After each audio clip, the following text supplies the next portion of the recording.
Yes. Councilmember Alonso, Here. Mayor Pro Tem Romero, Present. Councilmember Peralta, Present. Councilmember Melendez, Here. Mayor Tamayo. Here. And with that, Mr. City Attorney, if you can announce closed session items. Yes, thank you very much. I'll first start. Is there any public comment cards that have been turned in? We have none. Thank you very much. At this time, it'd be appropriate for the City Council to recess into closed session for the two items that are listed under conference with legal counsel, existing litigation, and conference with legal counsel, anticipate litigation. It's appropriate to recess, Madam Mayor. All right, we'll recess into a closed session.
must be sandblasted so they can apply a coat upon it.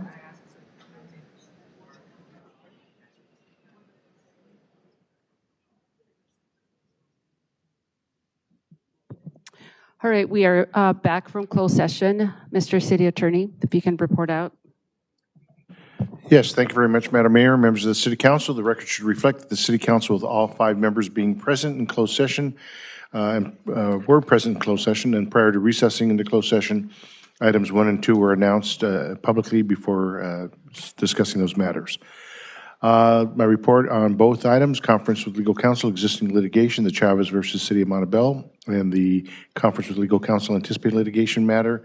Those 2 items were discussed with the City Council. There was no action taken that is required to be reported at this time, and that would conclude my report from closed session. Thank you, Mr. City Attorney. Let's move forward with the invocation.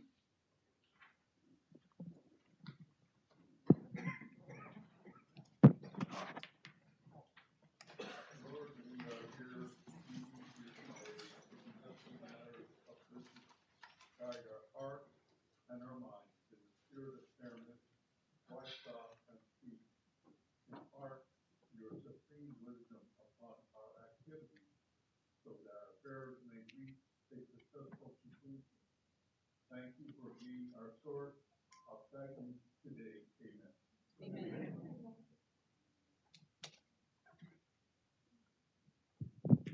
And for our Pledge of Allegiance, today we have not 1, but 2 future Montebello leaders. So I'm going to read a little bit about them, and then I'm going to have you both come up to do the Pledge of Allegiance. Bella Cuevas. Bella is a 3rd grade student at Washington Elementary who enjoys science and has a strong passion for space exploration. She is currently participating in flight school, and learning coding, demonstrating curiosity and determination at a very young age.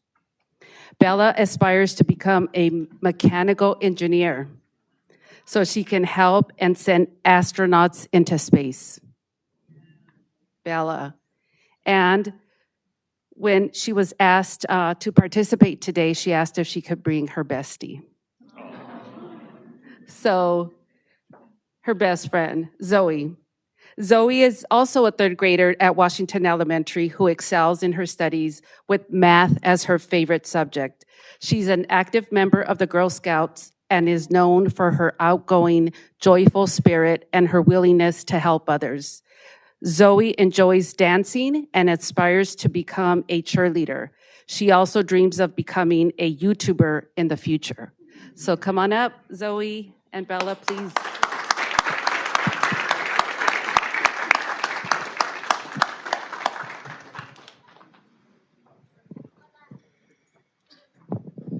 So I'll give you each of the first one, and then you can do the Pledge of Allegiance, both speaking to the mic, and then the flag is that way. Please join me and my friend in the flag salute. Put your right hand over your heart. Ready? Begin. I pledge allegiance to the flag of the United States of America and to the republic for which it stands, one nation, under God, indivisible, for liberty and justice for all.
At first, I thought they said fighting school.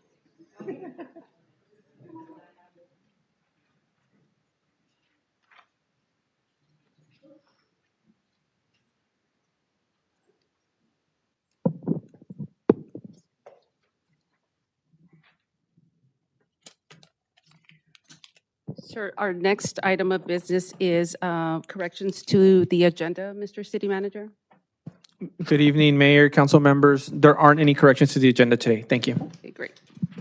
And we'll move on to our ceremonial presentations. And if you can, if my colleagues can go up to the front so we can honor our Citizen of the Month today.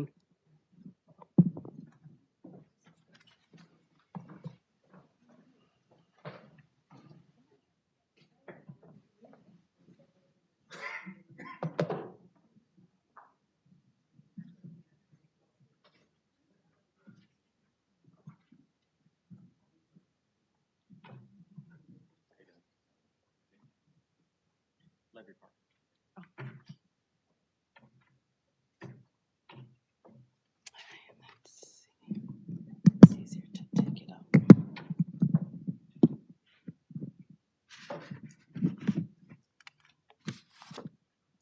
All right, thank you for welcoming.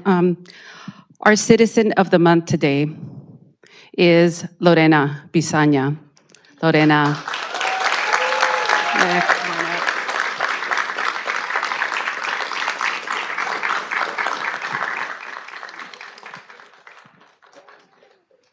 Oh, congratulations, very well deserved.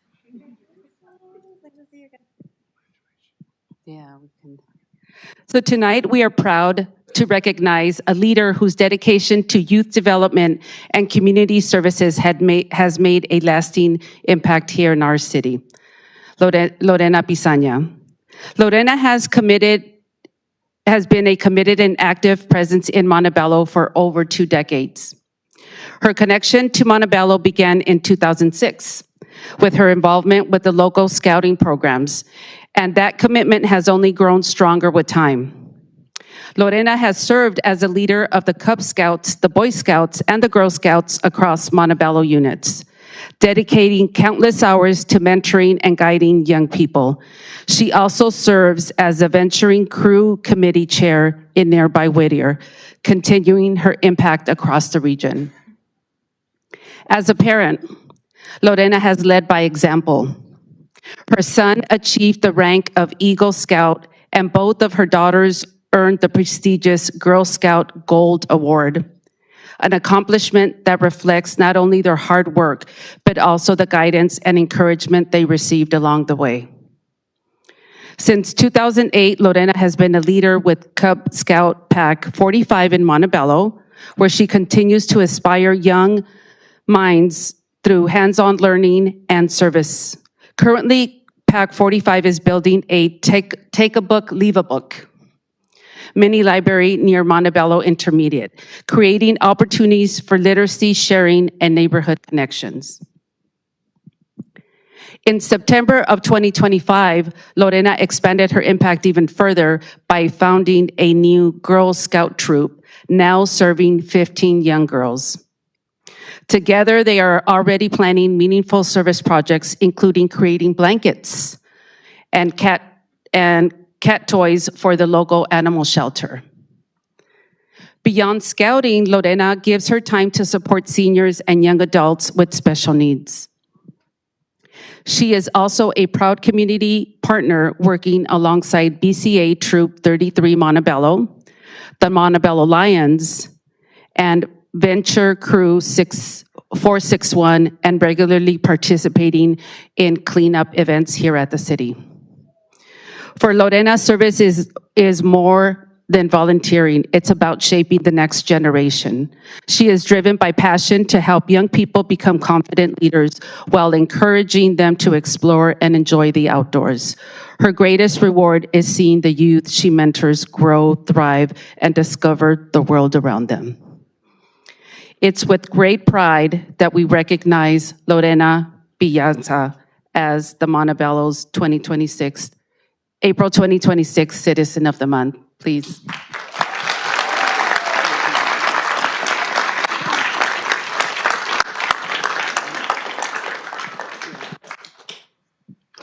Okay, thank you everybody for being here. Thank you for this award. Thank you, Cindy Farber. I know she's not here, but she's watching online. Hi, Cindy. She nominated me. But first I want to say, it was just not me. I have great role models. Mr. Farber, he's one of my role models. Cindy Farber and Miss Sherry Shoy always show that we have to give back to the community, and I've learned from them, and that's why I'm where I'm at. So they're like my role models. I want to thank my daughters. Every time we have some kind of Cubby event or Girl Scout event, I'm like, hey, I need help for this. Please help me. And then they go, helping me. My husband for putting up with me. Sometimes I'm not home. On the weekends, I'm like camping or something. Thank you. And my whole family, my cubbies. I love my cubbies.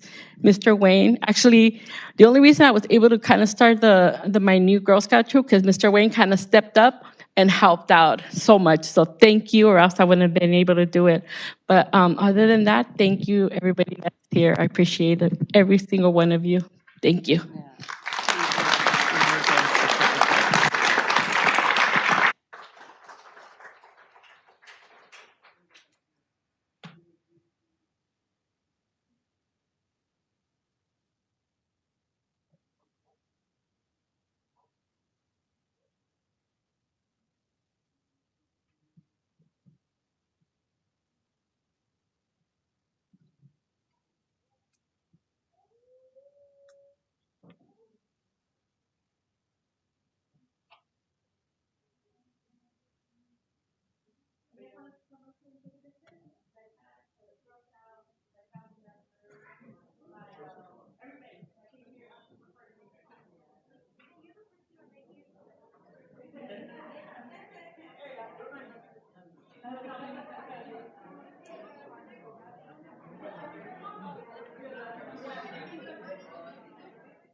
That's fun. Okay, let's do this.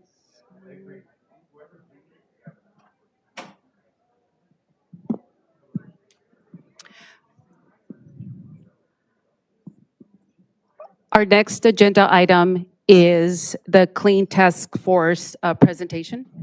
Yes, Mayor, this presentation is being given by our code enforcement and planning staff.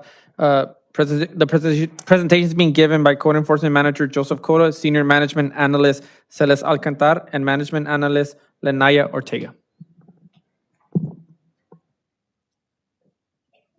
Good evening, Madam Mayor, council members, city staff, and residents.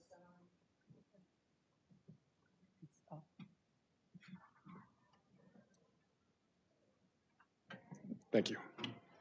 Good evening, Madam Mayor, council members, city staff, and residents. Tonight, we will highlight the city's ongoing efforts to address noncompliance and improve quality of life through the work of our Clean Task Force. As part of this presentation, we will also be introducing two key grant initiatives, the Tobacco Grant and the Cal Recycle Grant, which support our enforcement efforts and help expand our ability to address public health concerns and environmental impacts within the community. The initiative, known as the Clean Task Force, City Leading Efforts Against Noncompliance, focuses on addressing blight, safety hazards, and chronic problem properties through improved coordination and accountability across departments. The goal is to keep the community safe, well-maintained, and in compliance with city standards. In October 2024, the city adopted ordinance number 2479, straightening regulations for vacant properties, including requirements for registration, maintenance, and security to prevent deterioration and reduce blight. The ordinance also established a monitoring process that improves communication with property owners and help the city track compliance more efficiently. The effort is led by code enforcement with support from fire, police, public works, MCAP, and the city attorney's office to ensure a coordinated and effective response. Slide 3, area assignments and coverage improvements. For this slide, you'll see a map of the city that reflects updated area assignments for our code enforcement team aligned with each council district.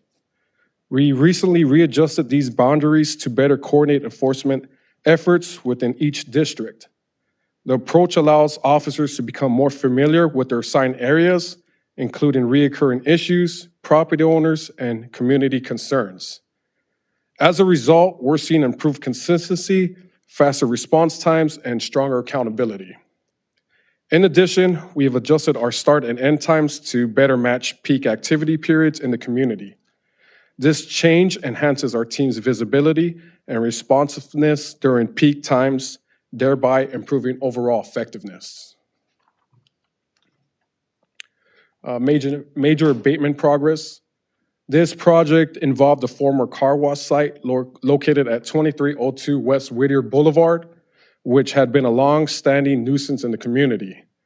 The property generated ongoing concerns related to safety, blight, and repeated calls for service. Through a coordinated effort, code enforcement worked closely with police, fire, public works, AMCAP, and the city attorney's office to pursue compliance. This included consistent inspections, enforcement actions, interdepartment coordination, and a unified strategy to address the property. As a result of this collaboration, the nuisance portion of the site was demolished on November 6, 2025. The public safety impact has been significant. In the 12 months prior to demolition, the location generated 32 calls for service. In the 4 months following demolition, that number dropped to just 3 calls. This represents a 72% reduction in average monthly calls for service. High-risk residential property. This property is located at 418 South Maple Street. This property had ongoing nuisance issues related to trespassing, illegal dumping, and potential safety hazards. Through coordination across departments, we put in place a clear plan that includes regular monitoring, public safety actions, and required security measures for the property owner. These measures included securing and boarding the structure, removing trash and debris, and posting no trespass signage to deter unauthorized activity. Following a fire on March 26, 2025, the Clean Task Force responded quickly to address immediate hazards and coordinate cleanup and abatement efforts. Ultimately, the unsafe structure was demolished, eliminating the ongoing risks to the community. The public safety impact has been significant.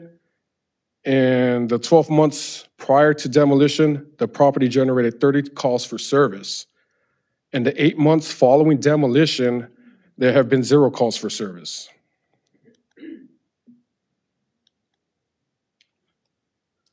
So chronic nuisance property.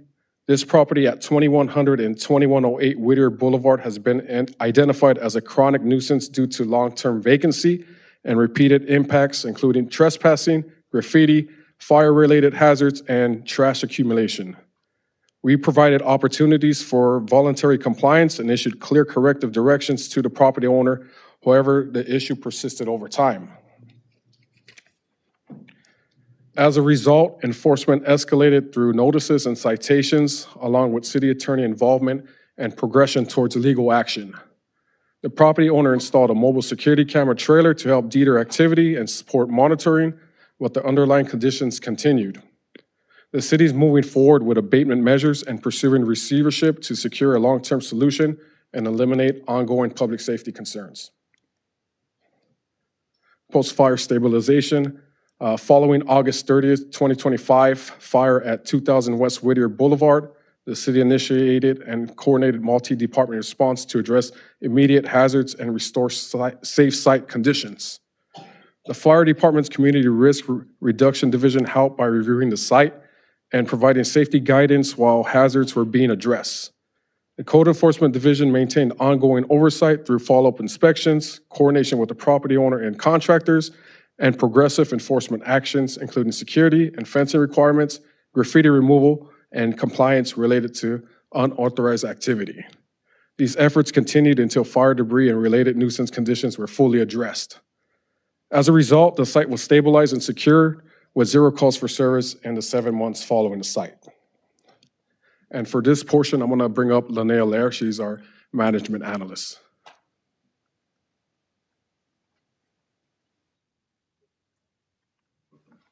Thank you. Good evening, Madam Mayor, members of the City Council, and members of the public. Over the past few years, code enforcement has significantly expanded the city's vacant property monitoring efforts. In 2023, the city had identified 21 vacant properties.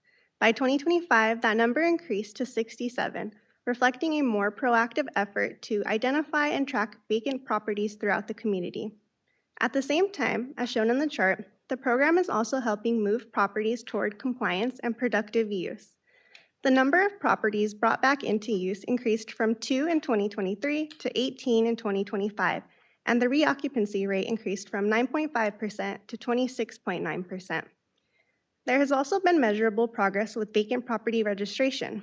In 2025, 38 out of 49 currently vacant properties were registered, resulting in a registration rate of 77.6%. Together, these results show that the city's monitoring and registration efforts are strengthening accountability, improving communication with property owners, and supporting the long-term goal of returning more properties to active use.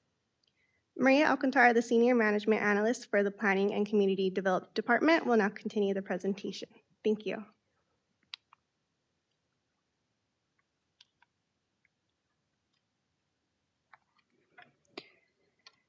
Good evening, Madam Mayor, members of the council, and members of the public.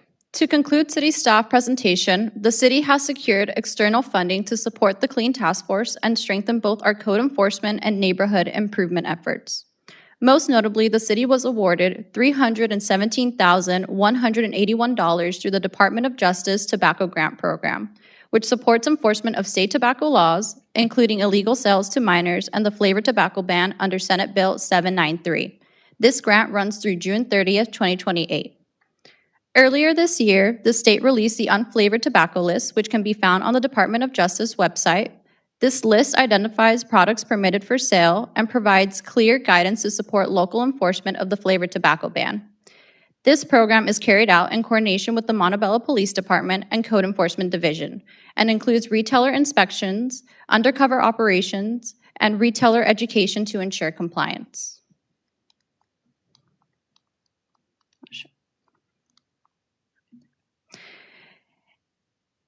In addition, the city was recently awarded $275,000 from the California Department of Resources Recycling and Recovery, also known as CalRecycle, for the Illegal Disposal Site Abatement Grant Program, which helps support the cleanup and remediation of illegal dumping sites across multiple nuisance properties and runs through June 30th, 2028. These funds will allow the city to remove hazardous debris, implement preventative measures such as fencing, cameras, and lighting, and support enforcement efforts, including cost recovery through liens, special assessments, or other legal mechanisms from responsible property owners as allowed under grant guidelines. Together, these grant-funded programs provide critical resources that support the Clean Task Force, improve coordination across departments, and reduce impacts on the general fund. Thank you. This concludes staff's presentation, and we are available for any questions. Thank you so much. I appreciate the fact that you bring your team, your code enforcement team, to present. And thank you to highlighting the big impacts that your team has had here in the city. It's been huge. I think the vacant properties, the nuisance properties that showed the pictures, I think say a lot also. And then the grants that you're bringing to address issues such as illegal dumping and tobacco. But thank you. So I'll open it up for questions or comments, please. Councilmember Melendez. Thank you, Mayor. Thank you for the presentation. It's something that we're all extremely excited about. I like seeing the numbers of the properties that have been brought back, from 2 in 2023 to 18 in 2025. And we have 67 vacant properties.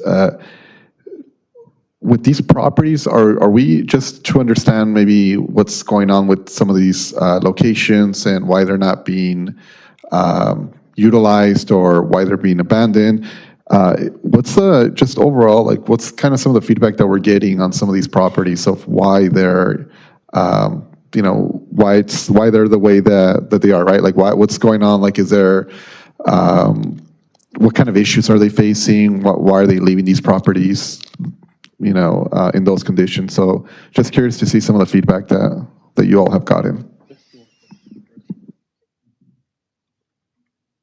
I think a lot of the properties are more commercial businesses. So when they don't have the opportunity to have a new business move in, it leaves them in a tough space.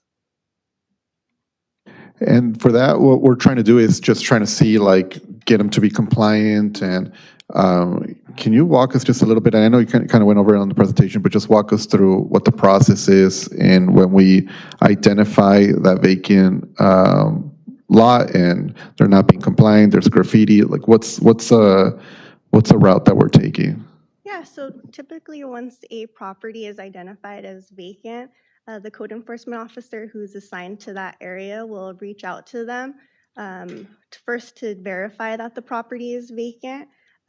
They would give them the ordinance. We also developed a brief overview guide that's just a little bit simpler to see exactly what are the requirements for a vacant property and how we expect to hold them accountable. So we would want them to register and give us important information. Do they expect it to be brought back into use anytime soon? What are their plans for it? Once they do that, the officer will continue to monitor the property and make sure that there aren't any graffiti or illegal dumping and whatnot. And if there are those violations, they would give them a warning. And if they don't comply by a certain date, then the officer would start enforcing with citations. And if those are ignored or if the violations continue to occur, then we'll push it further with legal actions with the city attorney. Awesome. Thank you for all your work. Thank you. Thank you. Any other questions? Yeah, Councilmember Peralta. Yes, just two. The first one is kind of going off of Councilmember Melendez. We do have properties that have just been, I would say, consistently non-compliant. Properties that where property owners have just disregarded communications with the city, have not or don't necessarily care about the violations, right? Many of these property owners are kind of just sitting on these properties. They become abandoned, they become negligent, and they become really an eyesore for a lot of our neighborhood areas. And I think some of us know which properties we're speaking of along near Wilcox and Whittier. Can you talk a little bit about just the process that the city has to go through in terms of just forcing these property owners to be compliant? Like, what does that legal process look like? I know oftentimes, we are consistently bringing it up to city staff, but also residents in terms of just, the city has leveraged our resources to clean up the mess or, the issues that a private property owner should essentially be doing. We go in, we paint over the graffiti. The next week, it happens again, and it's really falling on the city and us leveraging our resources to address this. Can you maybe talk a little bit about the difficulties in terms of just having to go through a judge to give us access to these properties, what it means for these property owners that are going through this process with our courts? Just kind of a glimpse in terms of like, how does that look like, I think is important, just so residents fully understand why sometimes things do take a while when it comes to trying to get these owners compliant, and then the city really trying to leverage our resources in the process we have to go to address these issues. So these cases, a lot of them involved chronic noncompliance from the property owner.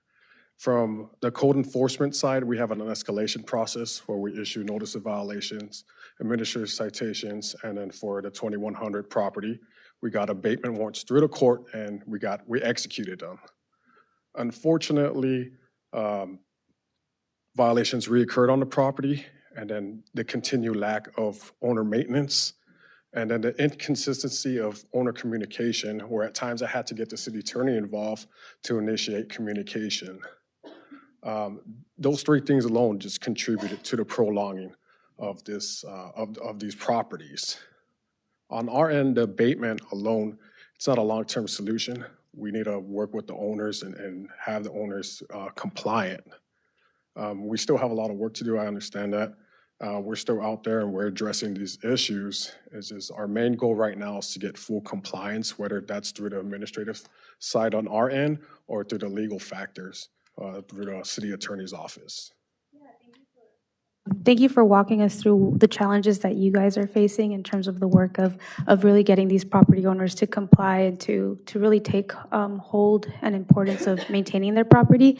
Lastly, and I don't know, this is more so for our community development director, but I know that we also in this effort that we started in terms of really taking vacant properties more seriously and really creating stronger enforcement mechanisms is we also want to work with properties that might necessarily not have the resources or the capacity to reach out to businesses to try to get them to come in as tenants. I know that that's something I believe we've kind of been working on in terms of connecting, mom and pop shops, entrepreneurs that don't have brick and mortars to potential sites or properties that are available to hopefully try to get them to go into these properties so that they're not necessarily just left abandoned. Do you mind talking a little bit about that effort? Yes. Good evening, Mayor, members of the City Council. Excellent question, Council Member. The ordinance that was approved actually does incentivize pop-ups. I believe if a property owner hosts a pop-up for 7 days out of a 30 calendar day month, they are exempt from the ordinance. And really the goal there, and I think one thing we didn't mention is that our Economic Development Division is also engaged in this, so they actually work with groups, pop-up maybe vendors or other entities that want a space, and maybe that space works for them. So then we would connect them to the property owner and try to make that connection so that it could work out where we could and I think some of the reactivations are a result of that proactive sort of economic development component, really where we're incentivizing those who maybe are up and coming or are looking for a permanent space. So the ordinance does have that included in it. So it does provide us that opportunity. Yeah, thank you so much, and I appreciate the efforts on that end of not only just helping our local entrepreneurs and families that are looking to start their own businesses, but at the same time, creating that incentive for property owners that don't have new tenants and really bringing them into the city. Appreciate the effort. Thank you so much. You're very welcome. Thank you. Any other questions, comments? So one last thing, if a resident sees a nuisance property, how would they go about to start reporting that? So they can report it to us directly, and then I'll have an officer assigned in the area, the district area, and they'll respond whatever violations that they observe through the municipal code. We'll address it. But first, if clear most, we want to identify if the property is vacant, and that's through our notices, active monitoring that area. Great. Thank you very much. Thank you, and congratulations to the Clean Force. Thank you so much. Thank you. Have a good night. Thank you. Thank you. Great work. Okay, public, we'll move on to public comment. Mr. City Attorney on non-agenda items. Yes. Thank you very much, Madam Mayor. This time is the opportunity of members of the public who wish to address the City Council on non-agenda items. You would have had to fill out a card, turn in to the City Clerk by this time. And with that, we'll move forward. Mr. City Clerk, do we have speaker cards? Yes, we do. How many do we have on non-agenda items? We have a total of 7. 7, okay. Madam Mayor, can City Clerk proceed? Thank you. First speaker is Eileen Huerta, followed by Raul Hurtado.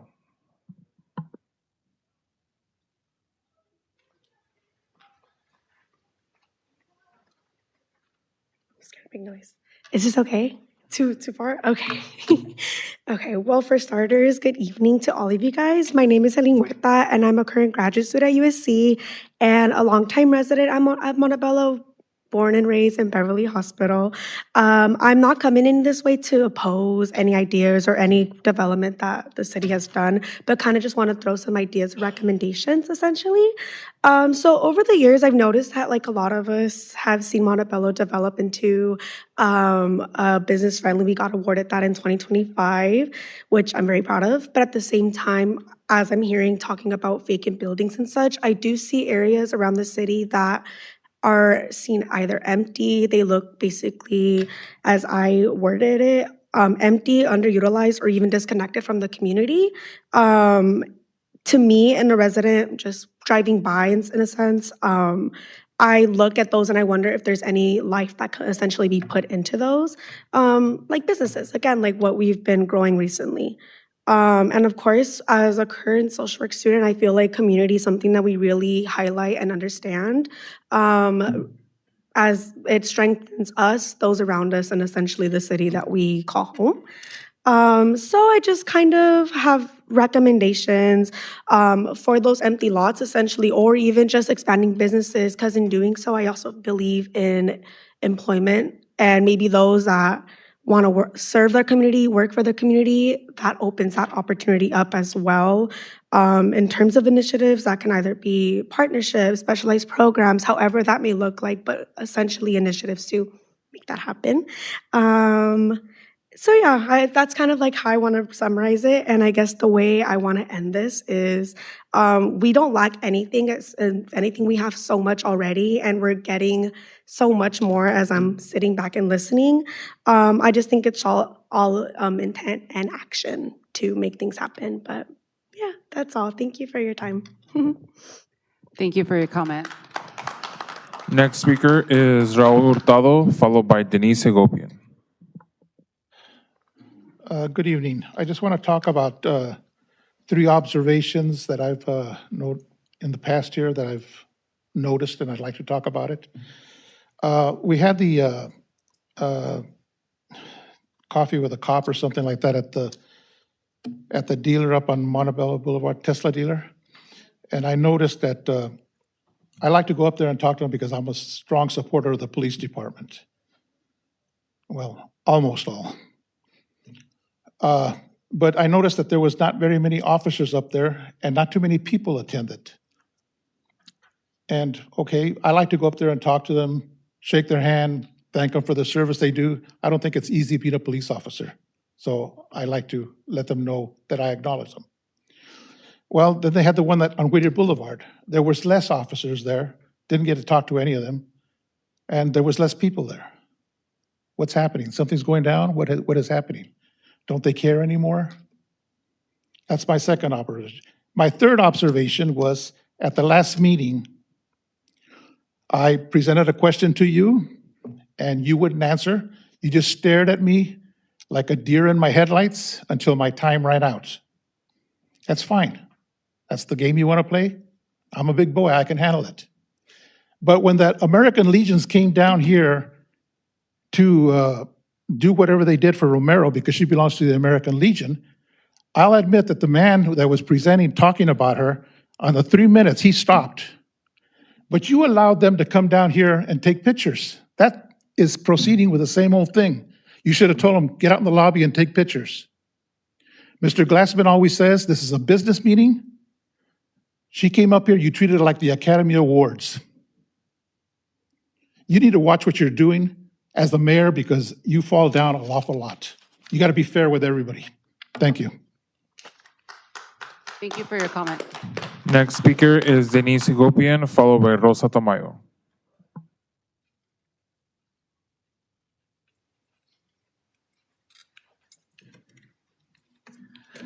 Good evening, Mayor, Council, and citizens of our community. I want to thank you for addressing the concerns on Montebello Boulevard. The business owners really appreciated that you looked at their proposal and understood that something needed to be done. The last 5 months have been distressful for everyone, especially the 16 businesses who've all lost money, and that affects 70 different employees. I want to thank the Public Works Director, Mr. Cesar Roldan, and James Convert for taking the time to analyze our property, to sit there, look at our map, and come up with some solid plans. They started the process. We have gotten 4 parking spaces returned to the public use in the past 2 weeks. The driveway coming out of Montebello Mart next to Rio's Pizza is still a dangerous driveway. But hopefully we'll be addressing that Monday night at the Traffic and Safety Commission meeting. And I want to thank you for putting in the request for a U-turn at Beverly Boulevard and Montebello Boulevard. It's really important that we stay on this issue. The entrance on Montebello Boulevard is one of the 10 major entrances to our city, and we can't have people having a car accident or being confused because they won't come here and shop and eat, which is what our main goal is. I want to appreciate the support of Councilwoman Peralta, and the city manager, and also originally Ms. Romero. We sometimes get up here and we have heartfelt complaints, but they should never be taken personally. And so I really appreciate your responses. In the last 2 weeks, though, there have still been an additional 3 accidents, now totaling 10 accidents in the last 2 months, all coming from the same exit, the exit from the Mart of Montebello next to Rio's Pizza. So those accidents are being documented on a security camera. They will continue to be a liability for the city until it's addressed. Regarding the 7th Street, the city street has been degrading. The city public works has been coming out. I've already seen them 4 times filling in the potholes, but that's only in 2 months. When it rains again, it's going to be worse, and that is a continued stress on our public works department. So we have to alleviate the extra traffic on that residential street. Montebello Boulevard. Thank you very much. Yeah, thank you. Next speaker is Rosa Tamayo, followed by Bill Polizo.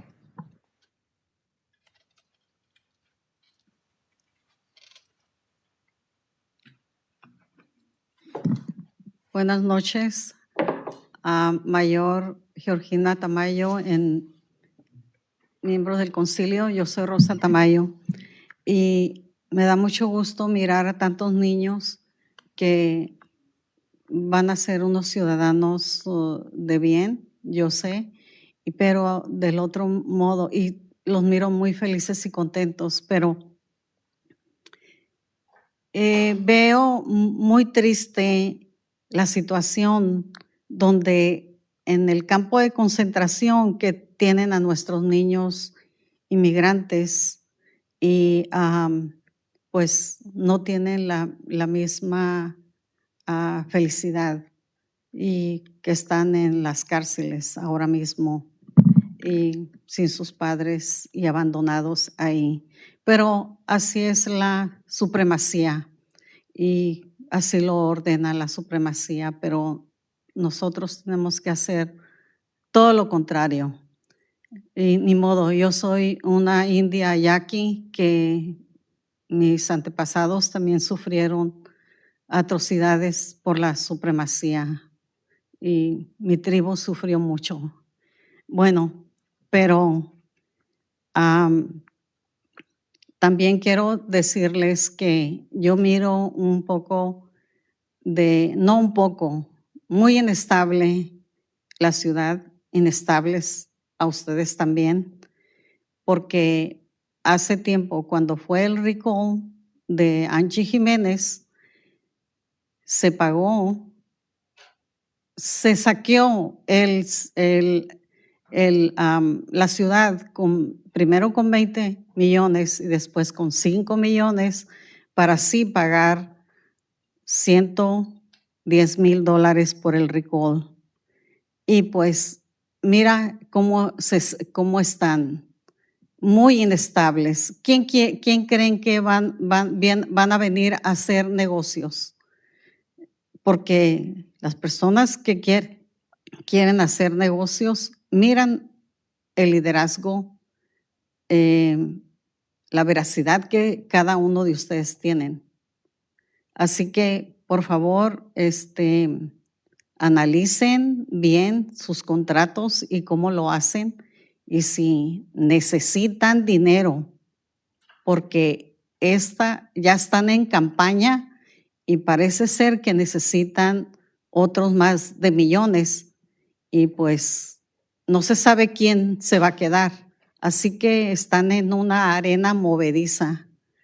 Muchas gracias. Gracias por su comentario. Next speaker is Bill Polizo, followed by Greg Gonzalez.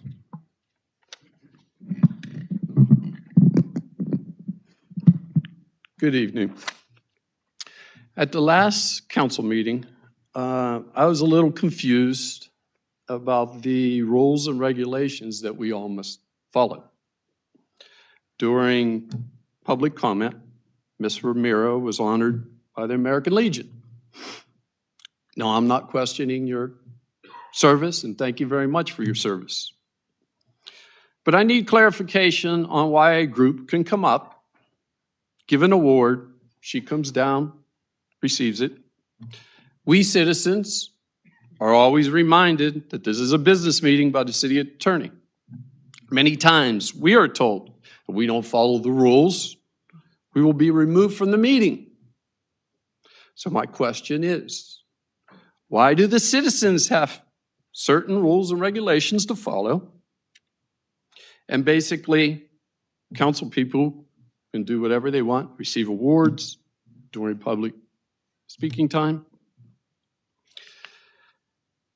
You know, I went to military school. So does that entitle me to get an award for an athletic scholarship? I just need clarification on this. I want everybody to play by the same rules. Or is it just because it's an election year? So I hope, Mr. City Attorney, you can explain the rules and regulations that we all have to follow. Please. Can we do it after the meeting, or could you address it now, sir?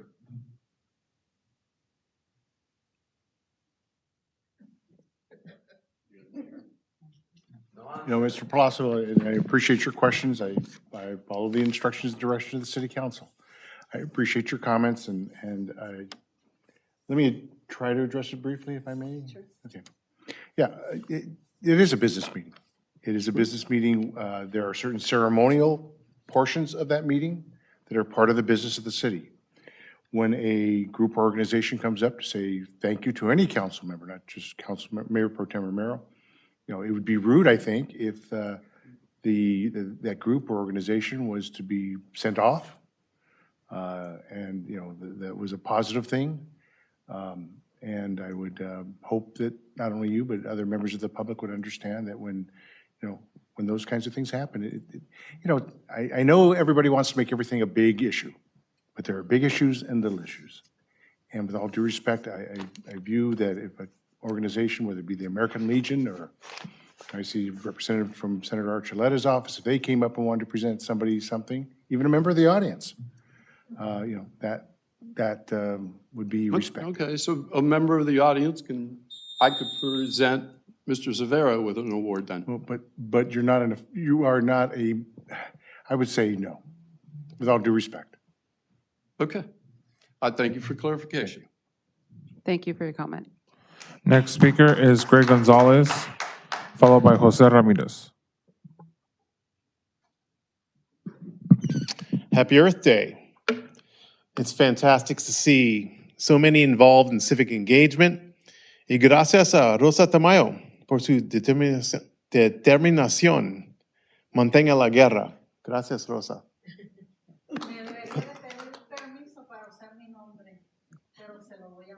Gracias. Congratulations to the Pledges of Allegiance leaders, Girl Scout, Boy Scout, and Webelow troops 4533 and 2233. I hope I have those right and did not miss anyone. The children are indeed our future. Let's work toward that future for our children. I commend the city for the Clean Task Force, as well as cleaning up abandoned and neglected properties. I call code enforcement every day. Thank you for your work. Keep the standard high. Let's keep it up. So let's set another standard. Let's abolish plastic water bottles at city council meetings. First as a symbolic step, and then as a citywide statement, and then a bomb in the war on plastic. There are many complicated issues you face, and of course, we are constrained by Roberts' Rules of Order, where you cannot directly respond to our concerns, as Mr. Polisi eloquently underscored. Thank you for speaking on that briefly, Mr. Alvarez-Glassman. This one isn't complicated. As I understand it from Ms. Guillen, all it takes is for one of you to have the courage in open forum to propose a motion to use only reusable water containers at city council meetings in the council chambers. If that is too politically dangerous, perhaps a ban on plastic water bottles on the dais might be more palatable. It's disappointing that on Earth Day, with our planet burning up, there was no official agenda item, no formal recognition, and no effort to fight against the continued degradation and abuse of the planet we all share.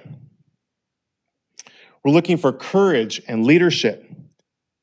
Thank you for fulfilling your mission of service. We can do better. Happy Earth Day once again. For a comment. Next speaker is Jose Ramirez. Who was the next speaker? Jose Ramirez.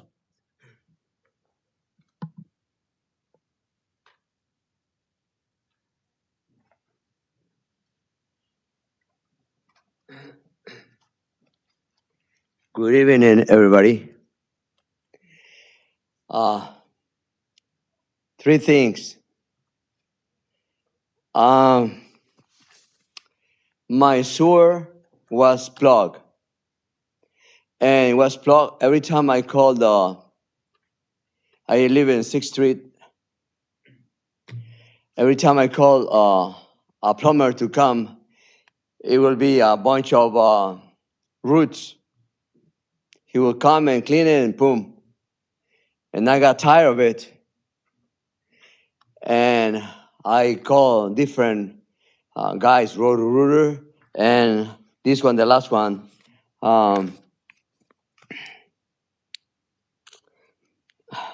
Adido, service champion. And he says it was the sidewalk, behind the sidewalk in the street, not in my side. It's broken because the material that they use, my house is like in 1940s.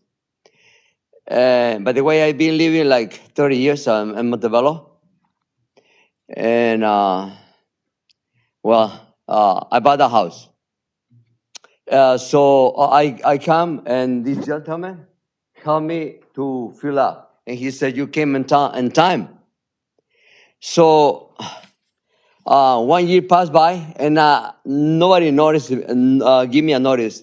Hey, we're working on your problem. Don't worry about it. Or it's going to be end up pretty soon, or whatever. Keep in touch with a citizen. Since they're building the houses and making a lot of money, I don't like the houses. They don't look like houses on the hill. They said, they're recovering a lot of money, a lot of millions of dollars. And I said, I'm going to go now and present him the proof that I filed for, because I pay $35,000. I want to buy a car, cash, but no, I got this problem. I said, this guy came and put the camera. He says, it's broken right there. And it was like in the street, not in the sidewalk. For that little square, like from here to here, $25,000. I said, do it. Because I was tired paying here, paying this guy. I will call different guys. And I came today and I saw him, I recognized him. I talked to the gentleman that was taking care the problem, and I said, Thank you here for your is- comment. So We the secretary come up, he says, thank you for your comment. We can address and help you. he said, the We have a 3-minute limit on comments. excuse so that he says is that Thank you for your comment. he thought he was wrong, but I followed wrong the time wrong. But Please, he thank told you me, for your comment. "File." We will address your issue, please. I never came to this meeting, but the streets, de los amigos, that way. Sir, you're going to have to sit down, please, sir. Thank you very much. Thank you, sir. Mayor, that concludes all speaker cards on non-agenda items. Okay, great. Thank you.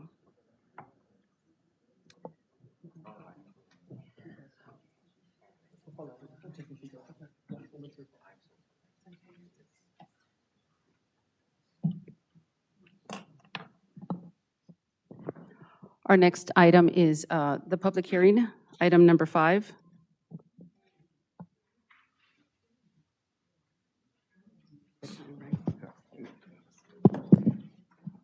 So we will open up the public hearing at 8:05. And we'll start with the speakers. Yes. Patient? No, so, yes, at this time, Madam Mayor, I believe it's going to go directly into public comment. And I believe we have speaker cards for the public hearing. Is that correct? Yes. You may proceed. Okay. First speaker is Fred Ceremonial, followed by Will Severo.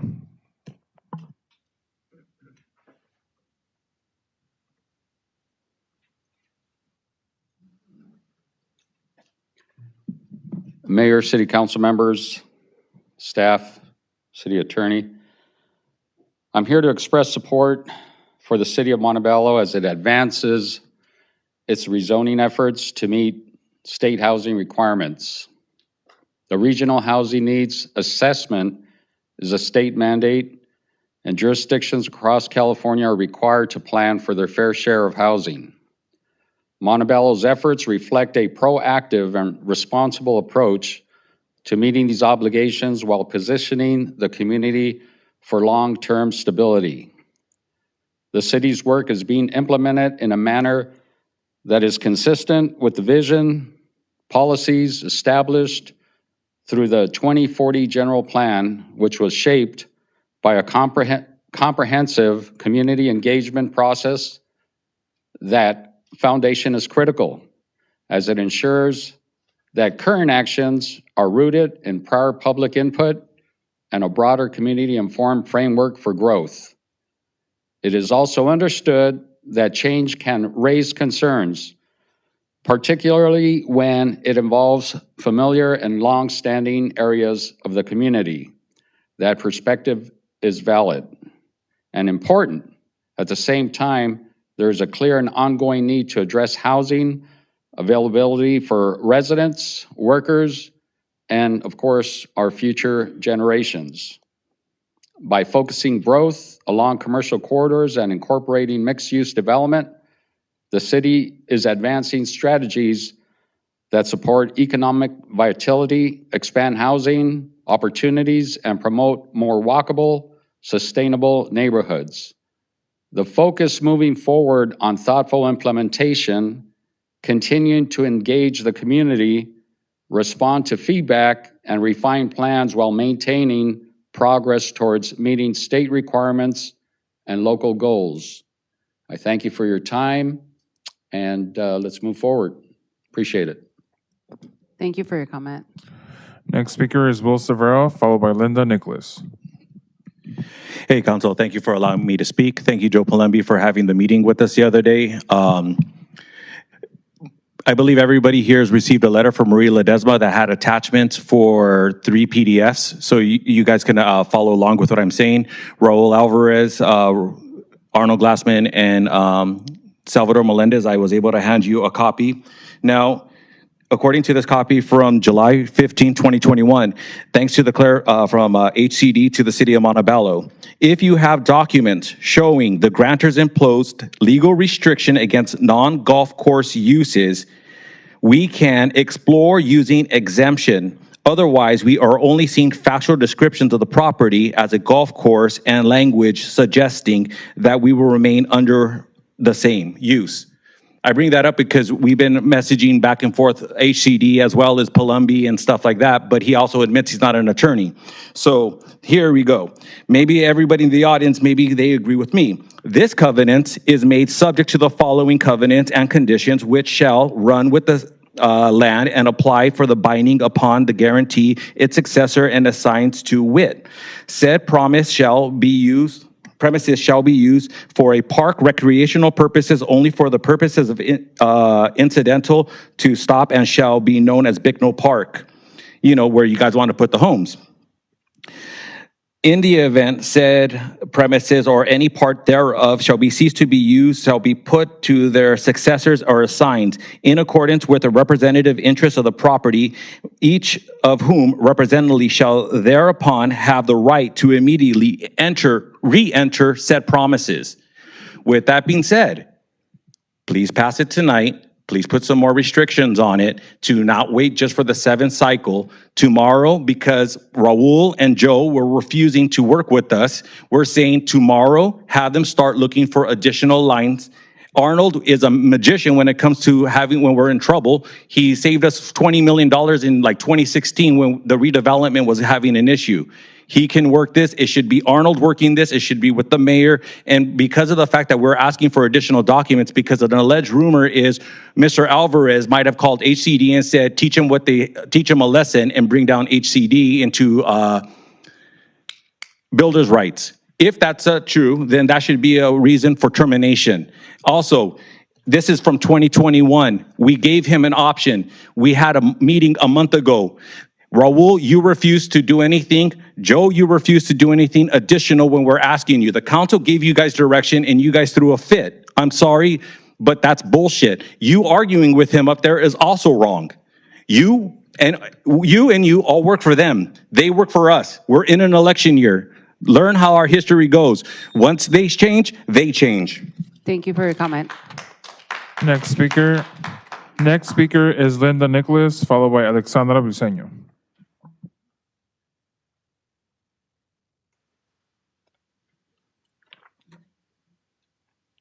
Good evening.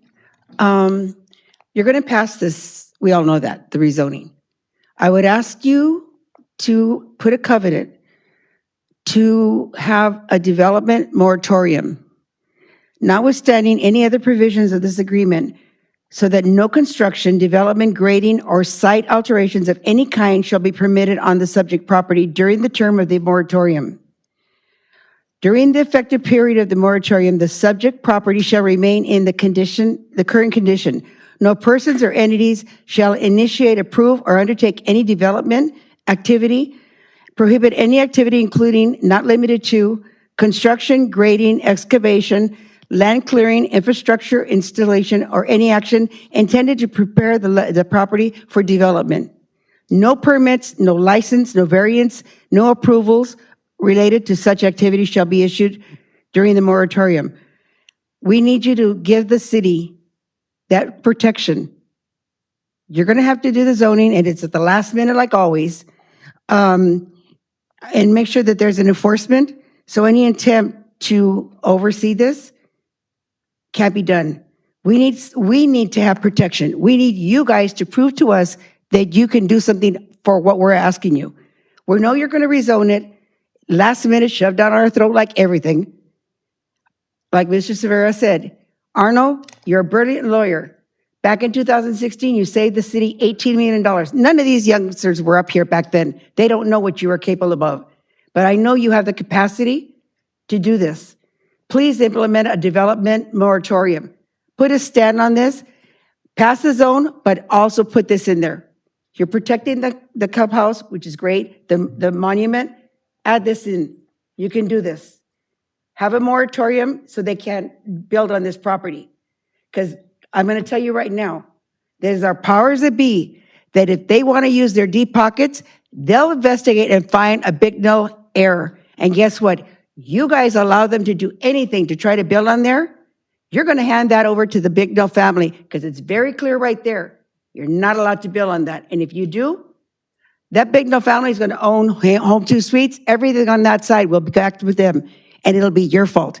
And you know what? I'd rather have that happen than you guys build there. Next speaker is Alexandra Briceno, followed by Vivian Romero. Hi, good evening, Madam Mayor and council members. Today, I want to persuade you to end the abuse that has been inflicted on our residents for decades. This land was given to the city's residents so they could use it for recreational purposes. And the land grantors, the Bignals, set conditions that if you use it for any other purpose, that the land would be reverted back to them. For this reason, I don't think it's legal to develop this land, and it is not fair to the residents for you to take away their gift.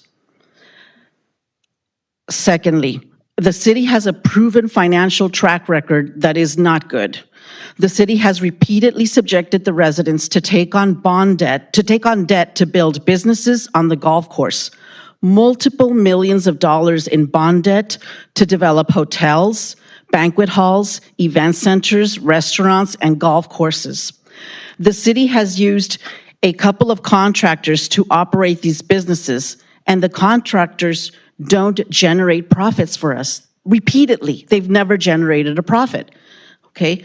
The contractors, they make millions on these businesses, but in the end, our city doesn't get a penny. In fact, we often have to pull money out of our general fund to keep them going. I've seen this here. Many of our residents have seen this and witnessed it. All revenues get sucked up by the bond debt, maintenance, and by the big, fat operations contracts. The city has repeatedly demonstrated that it cannot make a profit on its business endeavors in the golf course. And now you're asking us to take on more bond debt so you can dabble in the real estate market? No. No, because you are incapable of generating a profit. Given past performance, there is little evidence that new projects will generate positive revenue. How much time do I have? Okay. The same operator continues to manage these facilities under long-term arrangements. One contract runs until 2064, and the other contracts have 30-year terms. So there's lack of competitive contracting and oversight. These contracts don't go out to competitive bidding, and it is highly likely that the construction work to build the housing development won't either, and it'll cost us a lot. Every dollar tied up in bond debt and underperforming enterprises is a dollar not available to pave our streets or to maintain our infrastructure. Right now, the public is carrying the risk without seeing the reward. Community trust. When projects consistently fail to deliver public benefit, it erodes confidence in future proposals. Right now, there are more sellers than buyers in some regions, and many residents are leaving the state. Given these conditions, it is risky for the city to assume new development. Montebello has... Thank you for your comment. Okay, Yeah, thank you. Next speaker is Vivian Romero, but I don't think she's here. So we'll move on to the next speaker is Marie Ledesma. And after Marie, we have Rosa Tamayo.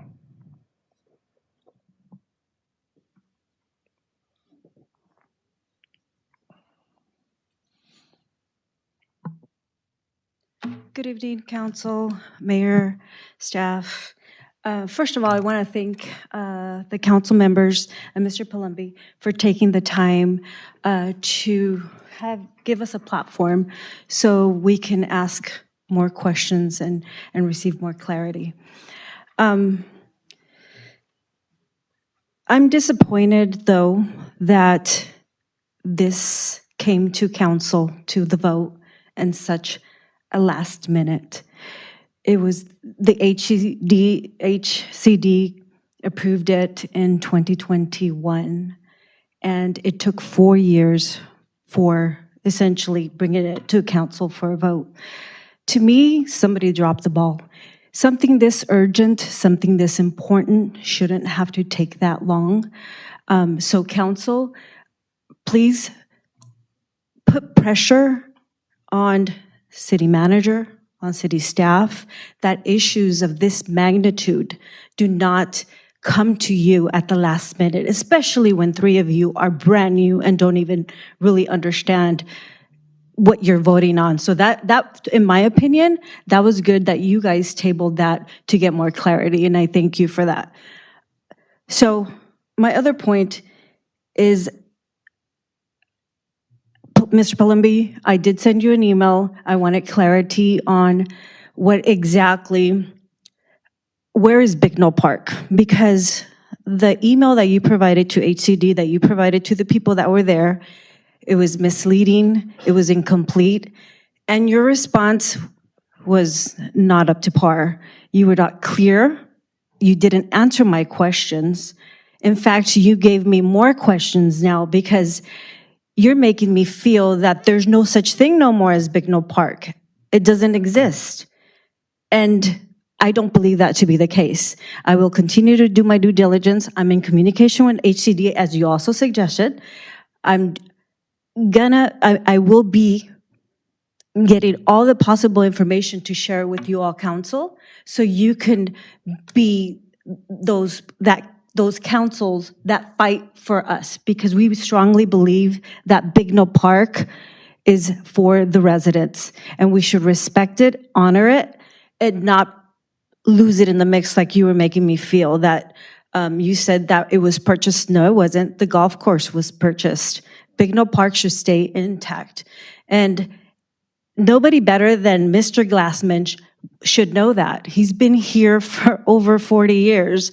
So he should be the person that that you guys should be going to and asking for clarity, especially if the city manager doesn't really know. Thank you for your time. Thanks for your comment. Next speaker is Rosa Tamayo, followed by Bill Polizo.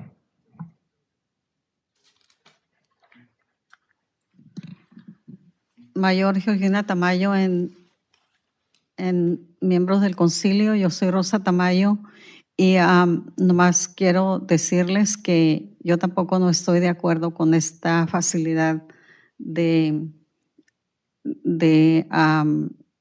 vivienda. Yo soy una persona que siempre he abogado para viviendas accesibles, de precio y accesibles, para que las personas que no tienen dinero, que sean con personas que están con deshabilidades. Por eso yo hice Rosas Law, para que personas con necesidades especiales y con veteranos tengan la oportunidad de vivir bien en facilidades bien confortables a sus necesidades. Yo aquí en Montebello no miro ninguna facilidad de viviendas que tengan una facilidad de accesibilidad. No la miro. Yo me he puesto a mirar facilidades. Todos los lugares que yo he ido no tienen esa facilidad para personas con silla de ruedas o diferentes problemas que tengan. El otro problema es que anteriormente, en años pasados, queríamos tener una facilidad de vivienda en Paul Center, pero el grupo que lideraba allá en el sur de Montebello prefirió tener un histórico lugar. ¿Y qué pasa? Pues no hay dinero federal para limpiarlo, no hay dinero, pero las personas que querían invertir ahí estaban dispuestas a invertir, pero hubo alguien que dijo, no se invierta ahí. Nosotros íbamos a poner cómo se iban a vivir las personas en esa facilidad. Y hay muchos lugares, pero no este es el mejor lugar que el de el rezoning que quieren hacer esta facilidad de viviendas. ¿Por qué?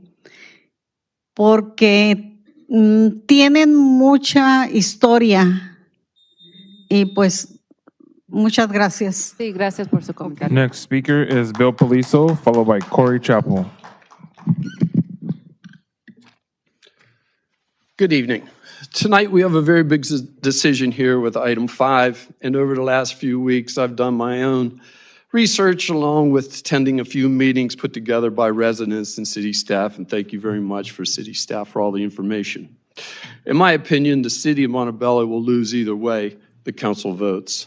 First, if we vote yes, we are following the requirements for housing set forth by the state for Montebello, but that vote isn't what most of the citizens want. If we vote no, we are not meeting the housing numbers put on us by the state, and will we come out of compliance? When we become out of compliance, it triggers immediately what is called builder's remorse. Builder's remorse means that any builder can present plans and build whatever and wherever they want in Montebello per the state. There is no easy solution to this problem. I believe we must vote to rezone to become compliant with the state, to meet the required numbers and fight another day. We don't need the state of Montebello with builder's remorse approving every plan and a builder permits, and believe me, that's what will happen. Currently, we have the Jackmar property, a proposed 44-unit housing development. The citizens in the area told the builder that they would not accept a 12 to 17-unit project, but the builder's remorse is enacted. The 44-unit development will most likely be built. Montebello loses. Now, myself, I have selfish reasons for this council to vote yes to rezone. I live 550 feet from the front of the entrance of the DePaul Center. Mercy Housing a few years back wanted to build a 750-unit low-income and very low-income housing unit. We citizens in South Montebello hired a historian to have the property deemed a historical site. It has come to our attention over the last few weeks that the property is up for sale per planned bid by a secret bid process. We have also learned of an inquiry to the State Historical Society to have the property's historical designation overturned. I don't think this is a coincidence that all of these things are happening at the same time. If builder's remorse is enacted in Montebello, we are in for big problems. Believe me, there will be builders hovering over that 14 acres of land called the DePaul Center like vultures. Do you see the big picture here? Let's take the blinders off and let's focus on the big picture. I've learned in my years in business, you have to take the path of a lesser evil at times. We have expressed our position to our county and state leaders. Let's hope it helps with our situation with the state. We also have one big, powerful tool in our pocket. And if we don't get help that we need, and that is our vote come election time. Thank you very much. Thank you for your comment. Next speaker is Corey Chappell. Good evening, Mayor and council members. I want to begin by thanking you for the increased community outreach over the past few weeks. I also want to specifically thank Joe Palumbi and the planning staff for taking the time to sit down with residents and answer questions, help us better understand where we are, how we got here, and what is truly at stake. It is very clear that our community does not want housing built on that green space near the golf course. If there were still time to reallocate those units and remain in compliance with the state, I believe that that would be the overwhelming preference of the people you represent. Unfortunately, this process did not come before council with enough time to fully explore or implement that option in a meaningful way. So tonight, many of us find ourselves in a difficult position, feeling like we must accept rezoning now with the hope that it can be corrected later in order to avoid the very real consequences of falling out of compliance with the state. This is not where we want to be, and I ask that you make a stronger effort to ensure we never find ourselves in this position again. To be clear, council must pass the rezoning tonight to remain in compliance and avoid exposure to serious state penalties that could take decision-making power out of local hands. My District 5 neighbors have fought too long and too hard against projects for us to lose control to builders' remedy. With that said, I think that we should also acknowledge something truly incredible. This community showed up. We spoke out, we asked questions, we became engaged in a way that made it impossible for our voices to be ignored. Because of that, we now have real, tangible protections that did not exist just a month ago.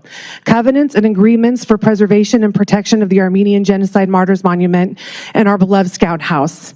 The cancellation of an open RFP and new legally binding language that gives our community a voice in what happens to that green space moving forward.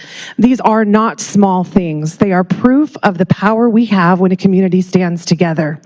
But we also know that protections on paper are only as strong as the will to enforce them. And that is why accountability matters. 4 out of our 5 council seats are up for election this year.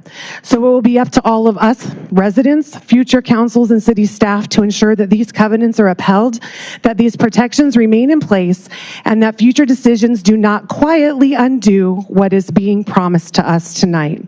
So to my neighbors, please don't stop here. Keep asking questions, continue showing up. I implore you to register for next Tuesday's EIFD meeting and stay informed about the decisions shaping our future. Because when our community stands together, we do not just participate in the process, we transform it. And if we stay engaged, we will not just protect what we love, we will shape the future of our city for generations to come. Thank you. Thank you for your comment. Mayor, that concludes all the speaker cards we received for this item. Okay. So we'll move on with discussions amongst the council. We could go down the list. You want to close? Oh, close. So we'll close the public hearing at 8:30. And then on to discussions. Excuse me, I'm just supposed to open the public hearing. Anybody else want to speak that didn't put a card in?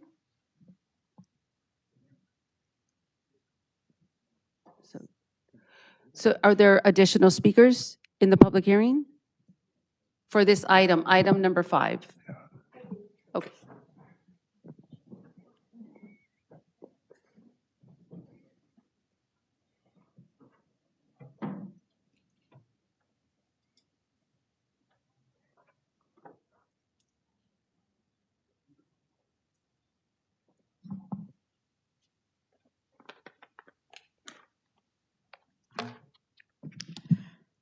Sheila Gregorian, resident for most of my life here in Montebello.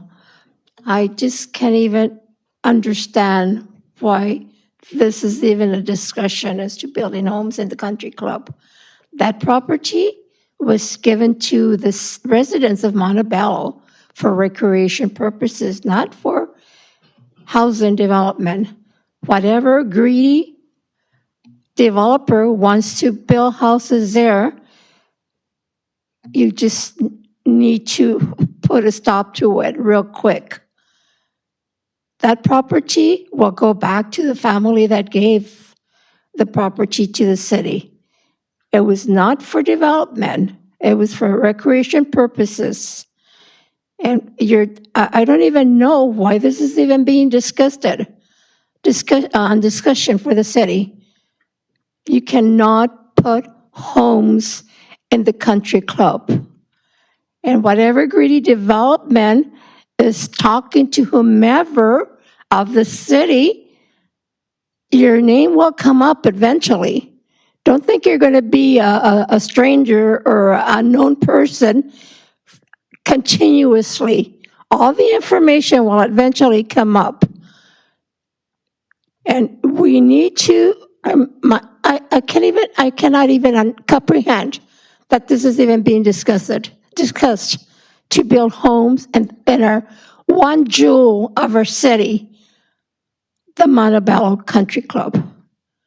Please have some common sense. You're up there representing the residents of Montebello. Please represent us and fight against this developer, whomever he is, and whomever he knows in the city that he thinks he can get minds changed. I says that property was for all of us residents. in the city of Montebello. North, east, west, and south. We are all a city, and this property was left for recreation purposes. So please don't even consider having a developer think of developing homes up there. It is such a greedy thing such a greedy act for a developer to even want to develop homes there. It is for the people of the city for entertainment purposes. So please stand up strong to this developer, whomever he is, and eventually we will find out who he is and who he knows in the city. So beware, because we, the residents, can arm up Thank and you. fight. Thank you for your comment. Thank you. Yes. So this is on item 5. Come on up. Good evening, Madam Mayor, council members. I'm just a resident. My name is Gosia Yashtur. I live on Via Sandelaro, very close to the golf course. That's my community. Those are my neighbors. And that's not only memory and things that we got used to. Excuse me, ma'am, you have to address the city council, please. Major issues on this section of Montebello. Beside the fact that the golf course provides so much for our community, recreation, green space, you see neighbors every single day going, whole families using that golf course. We don't want, as a residents, high dense development, housing development in this neighborhood. The traffic is horrible. When I bought a house, my neighbors told me to not even go to you guys, council member, and ask for the light on the corner of Via Sandelaro and Garfield, because it's never going to happen. There will be another crash, someone going to get hit. There is a serious public issue brings so many people to our neighborhood with traffic and safety. It's not only traffic safety, it's also public safety. Behind my house, in the matter of 7 years, that are 9 years nowadays, that I live, 2 people got murdered. Just like that. Just please represent us, and especially to you, council member Peralta.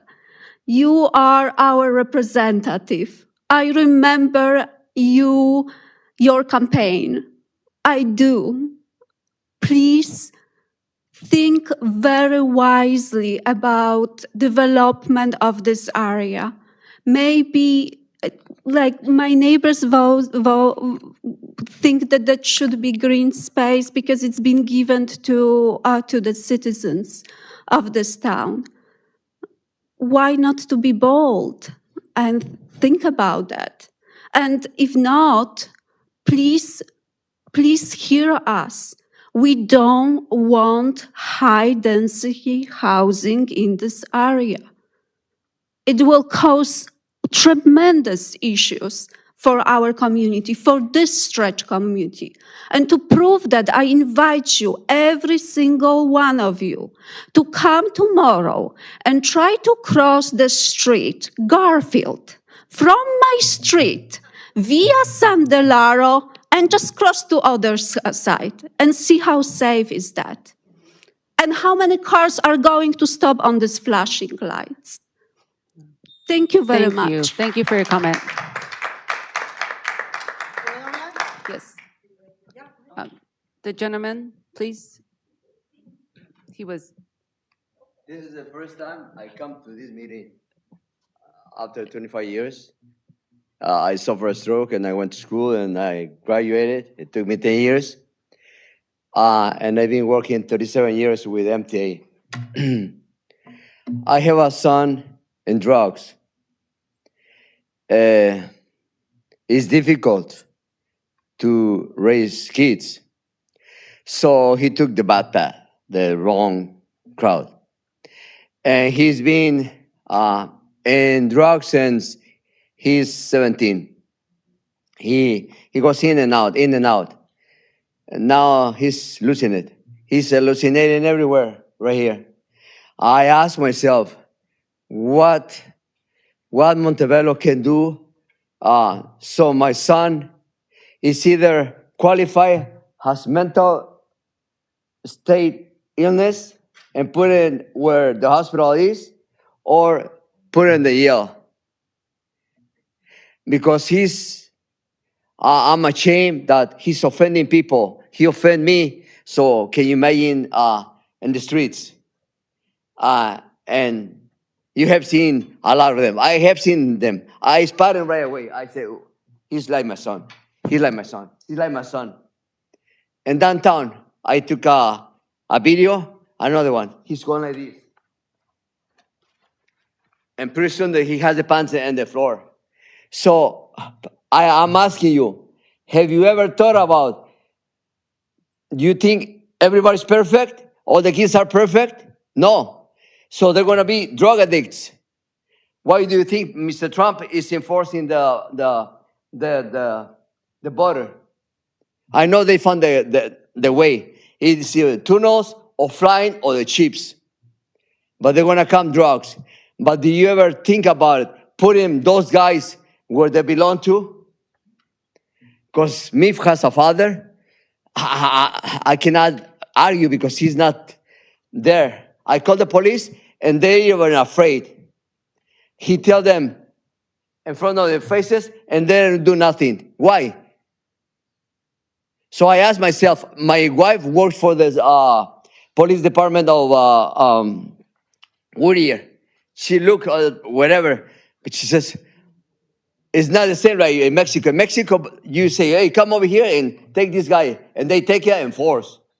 So right here, I can't. Can you do something that he's in jail because he's offending people? He's constantly using the drugs. And they're right here in the community. That's why they don't go nowhere. Because they know where they can buy it. Thank you. Thank the you for question your is, comment. Your time is can up. you do something about it? Thank you, sir, for your time. Appreciate it. Thank you. Mayor, I believe this resident. Madam Mayor, if anybody comes forward again to speak a second time, no, it's only one opportunity, so. Okay. Mayor Georgina Señora Tamayo. Tamayo ya habló en este tema, no puede hablar otra vez. Le van a dar minutos extras, no lo podemos dejar. Oh, no, ya no. No, disculpe, pero gracias, sí lo oímos hace ratito que habló. Está Gracias. disculpado. Ok, bueno. Any other speakers that have not come up for item 5? I wish all of you would give these people your attention because it's hard to talk up here, okay? So quit with the phones, quit looking at somewhere else, give them the attention they deserve because we're here as citizens. I don't think any of you live around here. Thank you. Thank you for your comment. Yeah. Anybody else? Any other speakers? Item 5. Okay.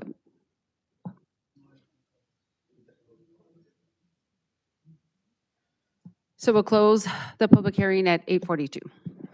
I'd like the motion to amend.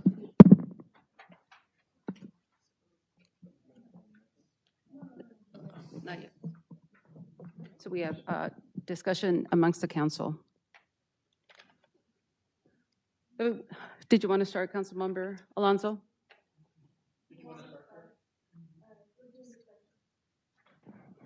No, by all means, please.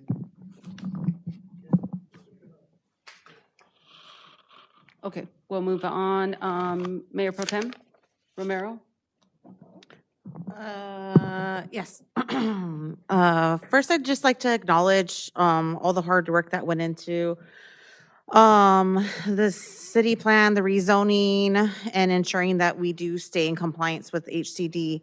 I appreciate the staff and the patience that it took meeting with all of the residents and addressing their concerns, as well as my colleagues reaching out to a number of the residents. I really appreciate that. As a council member, it is my job to ensure that I vote on agenda items with full understanding of how these items affect our city. And with full transparency, I could admit with the first reading for when this item came before me that I voted in haste. I knew it was time sensitive and I wanted to remain in compliance. However, after the first reading, my vote weighed heavily on my conscience, and this is why I motioned to table this item. This allowed residents as well as myself to have their concerns addressed. And I thank all of the residents that did reach out to staff, that reached out to city officials, who reached out to state representatives, and who held us accountable for our decisions and asked all the hard questions. I'd like to thank Director Palumbi for answering all the questions and making himself available to our community. I believe we all have the best intentions for our city. And when these items come before us, speaking for myself, I think I can become emotionally invested in these items. But at the end of the day, we need to do what we feel is best for our city as a whole. And so I just appreciate everybody coming out, everybody who comes out to each of the council meetings and holds us accountable. I appreciate the residents who want to work together with us on council and offer solutions. We don't have all the solutions on council. And so sometimes your ideas, they make us think. And I appreciate that. I appreciate the emails. And that's what we're here to do. We're here to work together. We all do live in the city, so just to clarify that, we all do live nearby, and this does affect us. It doesn't just affect certain districts. This decision is going to affect Montebello as a whole. And as some has said, there's no easy decision, right? There's repercussions to whatever we vote on, as well as builder's remedy. It is a very real thing. There are major consequences to whatever actions we take. So I just appreciate everybody who's worked on this, all the residents, all the staff, and my council members. And that's all I have to say on this item. Can you plainly state whether you support or do not support? Excuse me, you're not allowed to yell out from the audience, please. Thank you very much. Still at the council level, Madam Mayor. Yes. All right, we'll move on. The next is Councilmember Peralta. Yes, thank you so much, Madam Mayor. Echoing just similar, I would say, similar thoughts here in terms of just very thankful for the residents that have reached out, very thankful for those that have really pushed us to think more boldly, pushed us to think about the different tools that we have in our toolbox as council to really take proactive and critical measures to protect our safe, our green spaces. I do just want to clarify some misrepresentations that have been made in terms of comments this evening. This specific item in terms of rezoning, it's not to actually build housing. We're not obligated to build any housing. There is no developers that have been selected. There are no proposals that are coming our way for us to review. There are no construction permits that are being processed for this. So I do want to be very clear about that. And I think, we all have consistently shared how none of us want housing in our green space. This has been a very, very much a catch-22 type of situation in which we are being forced by the state to rezone to be able to plan for growth, but we're not being forced to actually build, especially in a property in which the city owns, in which we have many layers of control. As council member for this district, I have not hidden on this issue. For me, it has been really important to kind of take this issue by the horns and really do my best to educate, to be thought partners with my community, to figure out how I can best put measures in place to ensure that this space is to be protected.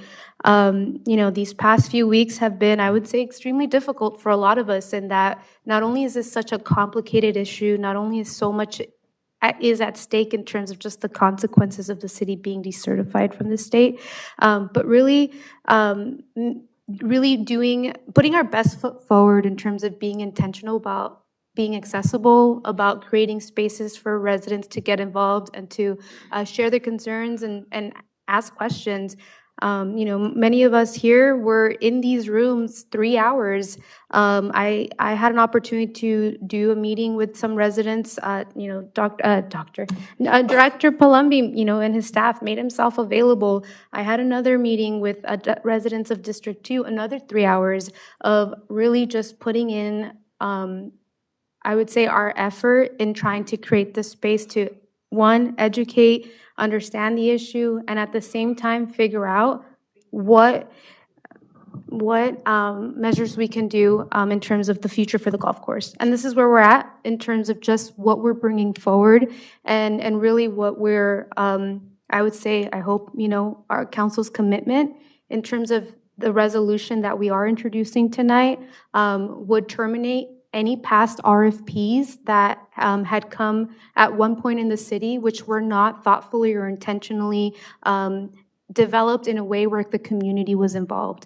And so for us, it's doing a reset and actually now bringing forward a specific community visioning process that I want to advocate to be extremely comprehensive, not just sending out a mailer to our residents that live near the golf course, but to actively have an outreach campaign to ensure that residents are a part of these community visioning meetings, to ensure that their input and their feedback creates the vision of what is to come to the golf course. If residents want open space and recreational amenities, that's what should be in any future RFP. And so really thinking about what it means to be, what it means to have a comprehensive community visioning process. I will say that one of the best models of organizing that I've seen here in the city of Montebello is the no smoking campaign that was done by a group of not constituents, because they're not from here, but they were actively involved in meeting residents where they were at, creating events, and really being present in terms of getting the feedback to ensure that the no smoking ordinance would pass here in the city. That's the type of level of organizing and community, I would say, participation that I really put on staff to help make that happen. And if that means that we have to find funding or prioritize funding to ensure that we're able to have that level of participation, that's something that we all need to commit to, because this is one of the last, I would say, open green spaces at this scale in our city, and we have to do everything in our power to protect that. I also do want to just encourage, and as part of this process here today, is what does it look like to begin assessing viable sites, not necessarily waiting for the seventh element process to start, but begin that process. And I know it's a long process, and I know that it does take time, but that's where it's really upon us to be able to provide that support to ensure that you have the staff or that you have the support to be able to take on that effort.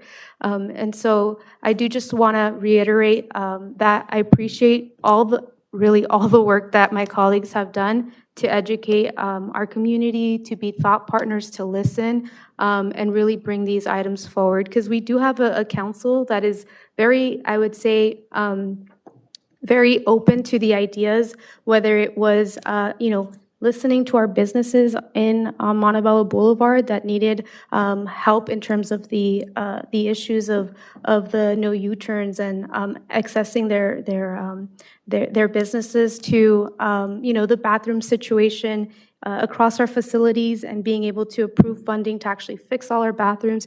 We've, I would say, are very open to hearing our residents and being able to find solutions, even thinking about the AI moratorium for the no data centers, right? That was something that we were very proactive in terms of putting forward a moratorium, as well as just extending that to be able to bring back a permanent ordinance to protect our city from those types of developments. And so I appreciate our residents, and then I also appreciate this council and our staff for being open to communicating and being thought partners in these issues. Thank you, Madam Mayor.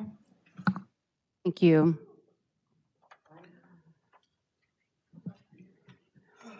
Council Member Melendez.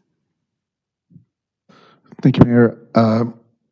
First, I just want to, start off with when this item first came up. One of my concerns was some of the questions and concerns that residents had brought up during that time, and since that moment, there was a lot of engagement with a lot of the residents. We were able to have a community meeting here. Wanted to appreciate and acknowledge staff that was able to be part of those meetings, and this is honestly what democracy looks like, of having different opinions, having different points of view. Corey, I mean, you're super invested in this and educating us, having these conversations back and forth, organizing the community, and amongst many other residents as well. And there was a lot of different perspectives, and for me, that was one of the biggest things that I just wanted to make sure that we really did have a deep dialogue in this, that we had some conversations, that we had opportunities for all of us to be educated on what we're able to do, our possible remedies, our possible solutions that we can have to this. And I had many conversations with many residents here, both of our state offices. Fred with Senator Archuleta and both the Assemblymember Mark Gonzalez. We had some conversations there of how we can work together on this as we are hearing what the residents are telling us and saying that in the future nobody wants any housing there. My commitment is that that I'll personally work with my colleagues and with staff to see how we can begin the process of when it's allowed to reshift or look into other sites and see how we can reallocate those numbers that we have to do in our golf course into other areas. But with that being said, just appreciate everybody's input, everybody's commitment to make sure that your community is protected. That's what it's all about. It's all of us coming together. There's business owners, stakeholders, staff, residents, everybody coming together to make for us to make an informed decision. So again, want to thank those residents that really worked hard in assuring that got the right answers, and that got a commitment from us. And like Mr. Palacio said, the biggest tool that you all have is that there is elections, and there's an opportunity for when these elections do happen for all these candidates, whether in office or challengers, to take a position on this item and take a position on items like rezoning. That's a tool that you all have, and that's the most powerful voice and the most powerful way to make assuring that you all get represented. Thank you. Thank you, Council Member. So I also want to sincerely thank the residents. I know there was many meetings, many phone calls, many discussions about this issue, and it wasn't an easy issue. It was very layered, very entangled. But thank you to all who have participated, who have voiced your concerns. We have definitely considered that, and also sincere thank you to our Director of Planning, Joseph Palumbi, and to Viviana Esparza, who was also part of these meetings and who did a lot of work on these plans and have been doing a lot of work for the last couple of years. So the city is asked to take action on several interconnected issues to bring Montebello's zoning code into compliance with the state housing law and the 2040 general plan. And to this end, the council is asked to introduce 4 ordinances, which are listed. There's also resolutions on there that terminate the RFP for the golf course. So it's going to terminate that RFP, and it's going to require the new community engagement process to include public meetings and notification to the residents that are within a 1,000-foot radius, which that is additional to what was previously what is typical. It's typical 300, I think it's 300 feet. But And any future proposals any future proposals on that golf course. There's also what we included are 2 covenants. The 2 covenants, again, are legal instruments that get recorded on title that have the restrictions for the two sites, and that's the Armenian Genocide Martyrs Monument and the Montebello Scout Hut. So that will be on title. None of these actions approve any specific development. So again, we're not saying we're going to develop on that site. We are saying that we would have capacity, but not that it's going to be developed. So, again, I know there's a lot of information, but I just want to reiterate some of these issues. So I see compliance with the housing element really as a shield for the city, where the city can have, if the city is in compliance, then we dictate the process. And we laid out a little bit of what that process looks like. And you will hold us accountable to that process. But if we get in compliance with our housing element plan, then that is going to protect us from the state coming in, as was described, and having a builder's remedy and doing high-density projects all over the city. There's specific sites, but it would be all over the city. And there are examples of other cities that have experienced this, and it's real. So I think that's how I see it. That's how I see just the housing element being in compliance, that it's our shield and that we stay in control of what gets built in our city. Ma'am? So that's, yes. To close this off, I'll reiterate and parrot exactly what everybody up here has already said. If you have communication with me outside of these chambers, you know very well that I am not interested in having anything built in these sites. I'm interested in compliance. I'm interested in making sure that we are in a position of negotiation power to, when the time does come to propose new sites, that we are in compliance and that we can transition from the existing sites to the new proposed sites. But if we're not in compliance, that's a much harder pill to swallow. I don't want to be in a position where, the state just comes in and supersedes our authority and just says, well, we're just going to build here because you weren't compliant. I don't want us to be in that situation. I don't think anybody here wants to be in that situation. So to me, it's very clear now. It's about staying in compliance, but also making sure that we transition in the 7th cycle to make sure that we have the amount of doors that we need to have for the state to be happy. The state's happy, the residents are happy, and we're happy. Nobody here is interested in having their city be taken over and have the state build wherever they want. I don't want that. I don't think anybody here wants that. So, thank you. Thank you. Any further comments or? Okay. So I will go ahead and take a motion and a second for this item. I motion to amend. Amend?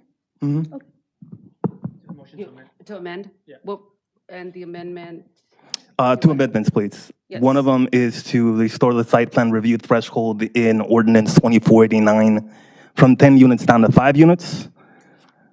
And then the second amendment is to add a sentence to the existing parkland fee ordinance directing a portion of collected fees towards historically underserved neighborhoods in our city as required by state under the law AB 686.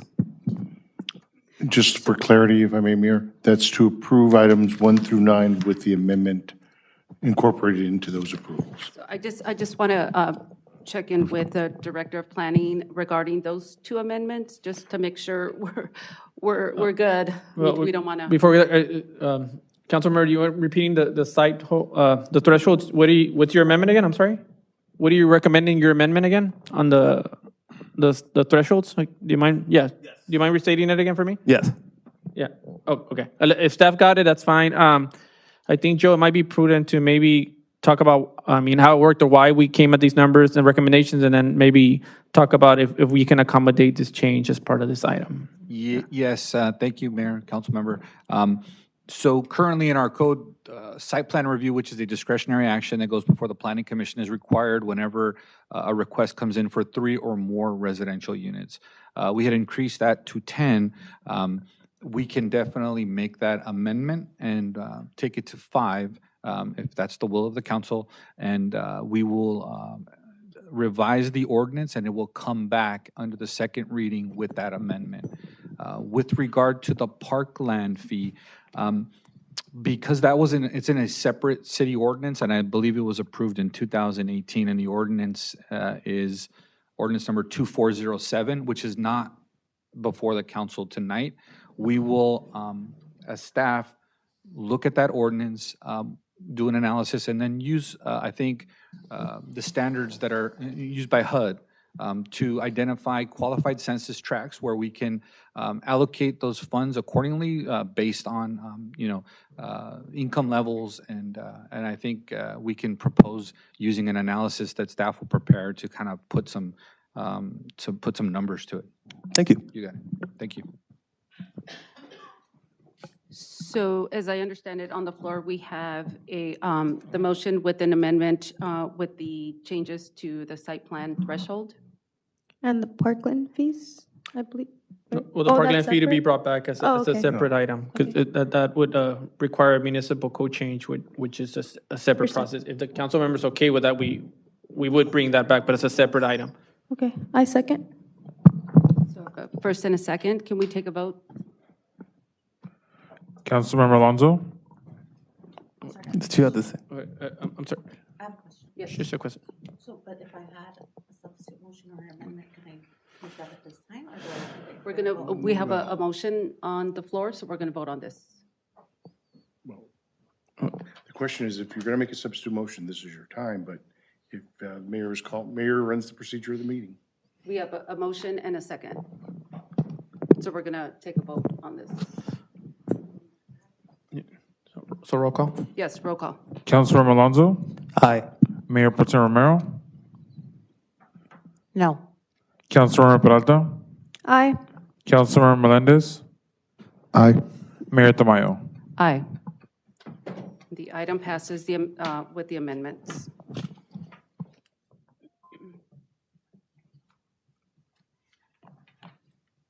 So on to, I believe, the consent calendar, Mr. City Attorney? Yes. This time it's the.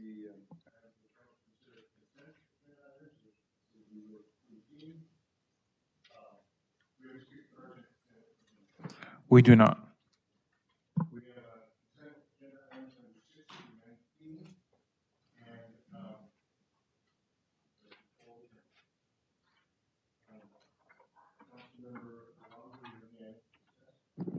No items. No items. None. No items. Number 11. Then we'd be appropriate to entertain a motion to approve items 6 through 19 with the exception of item number 3. I'll motion to approve the items read into the record. We have a motion. Need a second? I'll second. We got a second? Roll call, please. Councilmember Alonso? Aye. Mayor Pro Tem Romero? Aye. Councilmember Peralta? Aye. Councilmember Melendez? Aye. Mayor Tamayo? Aye. So that passes. Item 11. Item 11, I wanted to pull it because I do want to highlight that item. This is a $60,000 for work to be done for the fire hydrants. I know we've talked about this many, many times, but these are the fire hydrants that are on Lincoln Boulevard, right from La Merced over to San Gabriel. So this is $60,000 to start the design work for those fire hydrants. Just wanted to highlight that. Yeah, Mayor, thank you for mentioning that. Collectively, it's one of our most prone areas. Our fire department from the very beginning has been very proactive in trying to analyze these situations. So this is like a really important step for us to ensure that not only do we protect these homes, but we're thinking long term to make sure that some catastrophe doesn't happen. So water access is priority number one. So this is the first step in that. Yes. Yes, thank you. So we'll get a motion to approve in a second on this item. I'll motion to approve. Motion. I second. And a second. And we'll take a vote. Councilmember Alonso, Aye. Mayor Pro Tem Romero, Aye. Councilmember Peralta, Aye. Councilmember Melendez, Aye. Mayor Tamayo. Aye. That concludes our items. And AB 1234, travel reports, if we have any. Looking to my right, to my left, none. And we have no council orals for today. So that concludes our meeting. Thank you for attending.